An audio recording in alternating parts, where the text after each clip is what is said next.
There are two muscle groups in the human body that we all love to stare at and ogle, but these two muscle groups can also be a major contributor to lower back pain and can cause you lots of chronic back pain. So in this video, I'm going to talk about what those two muscle groups are, and if you watch through to the end, I'm going to explain what you can do to retrain these muscles so that your back pain goes away and you finally get some back pain relief. So if you're ready, let's get ready to think right, move right, and feel right. So what are these muscles that can be causing your back pain? They're your glutes and your hamstrings. And yes, it can be very easy to get lost staring at these bad boys.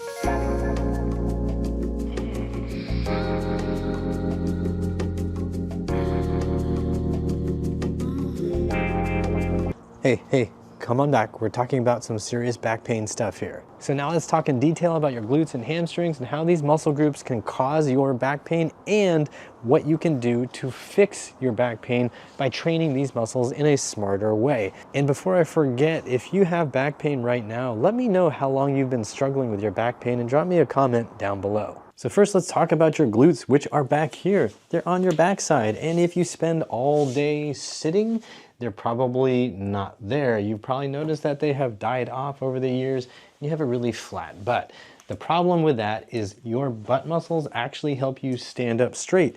If you don't have those butt muscles, you're not able to pull your pelvis into the standing position very well, and instead you're going to use your lower back muscles to create extension and kind of cheat your way, leverage your way into standing up. And instead of using these butt muscles to position your pelvis all day, you're just going to be hammering at those lower back muscles to keep you in extension. And that's not the only problem, because if you need to lift anything from the floor, you still are going to want to use your butt muscles to help you lift up. So you couldn't stand, well, you also can't lift. This is mortifying. I'm not paying you to talk, I'm paying you to look pretty. The hamstrings attach at the bottom of the pelvis and then down below the knee. So they affect the knee joint and the hip joint, which means they're also affecting the pelvis position. When your hamstrings get really stiff and tight, you stop being able to move your pelvis independently of pretty much anything else. If your hamstrings get super locked up and tight and inflexible, it's very common for your low back muscles to also get really stiff and tight and locked up. Stretching the hamstring muscles and restoring some regular functional length to your hamstrings can often be a great way to release that tension in your low back. And let's not forget that the hamstrings are also useful for helping us lift and lower things, just like the glutes. When your knees are straight, the hamstrings are going to be participating more. So when you see pictures of people who are farming in the rice fields and they're just bent over like this, the reason why you are so astounded is because they're actually using their hamstrings at length, and they're able to do that in a nice healthy way that keeps their backs feeling good because their hamstrings are flexible and strong, which, let's be honest, yours are not. I think I may want to submit my 2 weeks notice. You can't quit. You're fired. You're fired.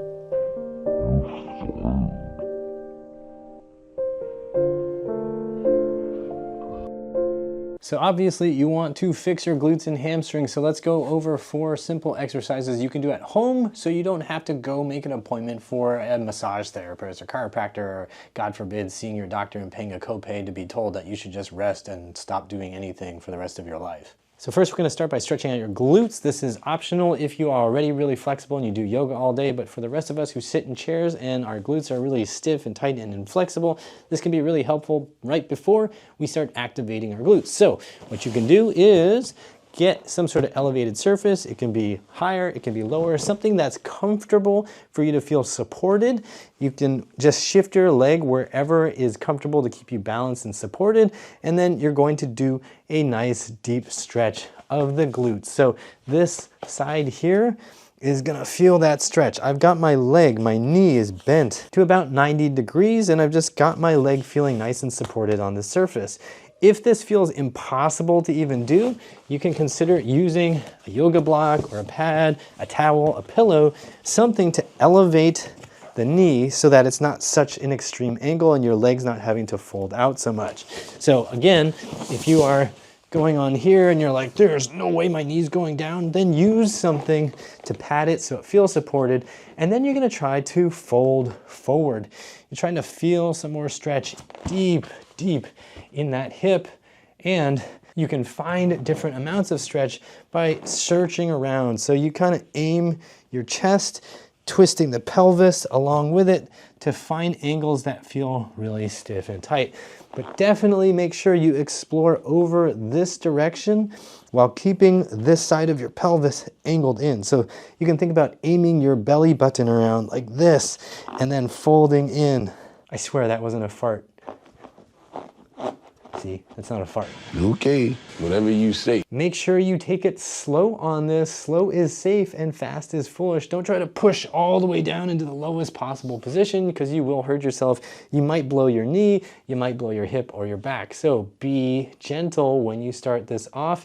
You might need to use a lot of elevation for the knee. You might need to stay up. It's all good. Take your time and do not allow your knee to be the overriding sensation. It should be stretch in the hip. And yes, you want to do this on both sides. So let's say the other side is super stiff. You might want to have a higher elevation for your whole body just to make it feel more balanced and manageable. And then just take your time. Breathe and relax. If you want a little more of an advanced version of this stretch to help you get a little deeper, you can use contractions. This contract relax technique can be super helpful. Think about using those muscles to pull the knee down into the surface and then hold that contraction and then relax and see if you can sink a little bit further. Contract, pushing down or pulling the knee down or pushing the knee down, however you want to think about it. Use these muscles out here and then relax and sink a little bit lower. Again, explore the angles, and while you're doing this, make sure you're not just bending your spine to get your chest lower. Think about actually getting the pelvis to move into anterior pelvic tilt so there's a stretch in the glutes. All right, I'm hiring you back for a short-term assignment. So when you are doing this stretch, you want to be thinking about the pelvis moving like this in the anterior tilt and not just bending the spine. So if you want to get that stretch in the glute, the pelvis is what needs to tip forward, not just the head and the chest. All right, got it? Where's my check? It's in the mail. We're also going to want to turn your butt muscles on since you've been sitting on them all day long. So you can use a chair, a couch, a bench, whatever you've got. Elevate your spine. Your back is on there right around the bottom of your shoulder blades so you feel nice and supported and balanced. You're going to let your butt sink down and then you are going to squeeze your butt cheeks. You're going to press into the floor with your feet, keeping your feet engaged with the floor. I don't want you to like roll out to the sides of your feet. I want your feet on the floor. And you're going to be pushing up towards the ceiling so your butt muscles are squeezing to come up. When you do this, I don't want you to arch like this. I don't want your rib cage to come up. I don't want there to be a big arch here. You should not be feeling your back muscles creating extension. You want to think about keeping your tailbone tucked a little bit and then squeeze those butt muscles to come up, keeping your feet flat on the floor for now. You may want to experiment with lifting the toes off so it's the heels pushing to the floor. That might help you feel the glutes a little bit better. And another thing you can try is going more onto the balls of your feet to see how well you can control that. Ultimately, you want to be able to get glute engagement without your spine getting overly involved throughout the full range of motion, getting those glutes going, going, going. Keep doing these for repetitions until you feel fatigue. It could be 5, it could be 10, it could be 20, and over time you want to make sure that you're just getting stronger by doing more reps or even adding weight or doing this on one leg at a time. But every time you progress to a new challenge, make sure that you're going slowly through the range so that you're not cheating and then relaxing your abs and letting your low back go into that arch and then cheating your way through it. We want to make sure the abs stay on, the low back stays pretty flat so those muscles are not super engaged, and the glutes are driving the motion. By doing this one leg at a time, you're going to be increasing the demand on the hip that's working, on the glutes that are working. But you might not be able to go right into that right away. You might want to use help. So maybe you go up with 2 legs, lift the leg, and then slowly down on one leg.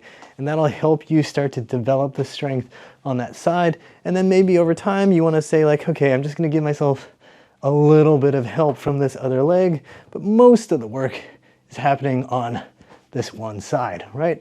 And then you can also try grabbing a small weight and progressively heavier weights and go down and up, down and up. And then when that gets super easy, you can also be doing this on one leg at a time, and then boom. And of course, as you get heavier and heavier with this weight, you're going to want to use some sort of a pad like a towel or a cushion so that it's not crushing into your insides. So spend about a minute or 2 minutes on your glute stretching per side.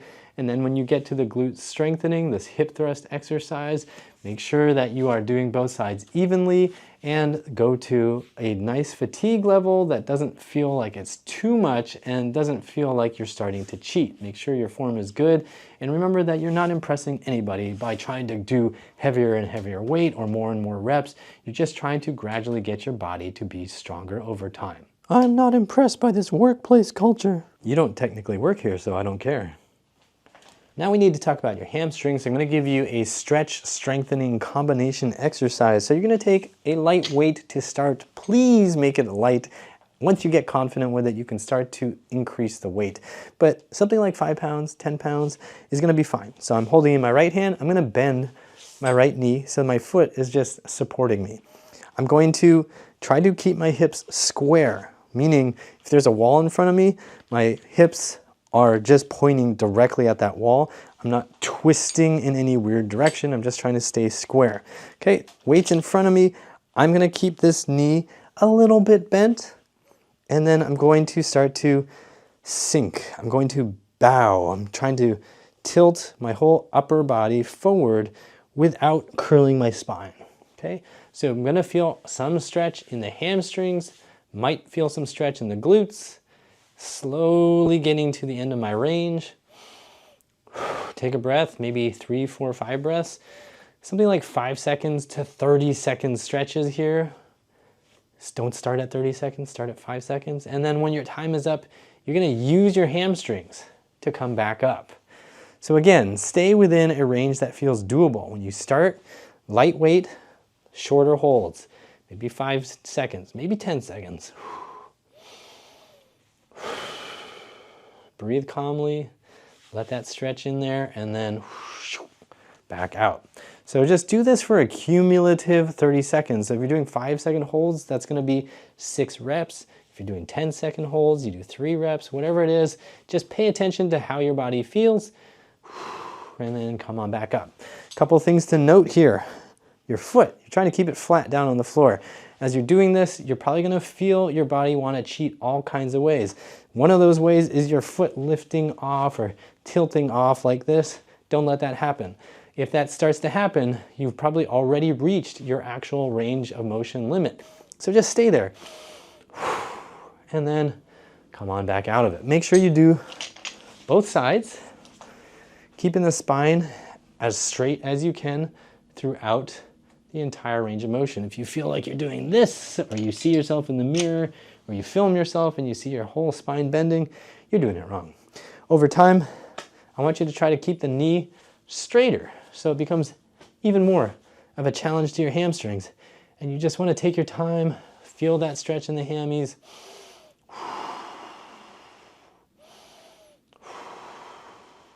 And when you feel like you got to come up, you come back up. Over time, that's going to teach your hamstrings to get longer. You've got this weight pulling you down, and it's going to allow you to get more range of motion, clean range of motion, and have usable strength to help you come back out of it. That's super important, because if you ever need to grab something off the floor and you don't have the hamstring flexibility, well, guess what?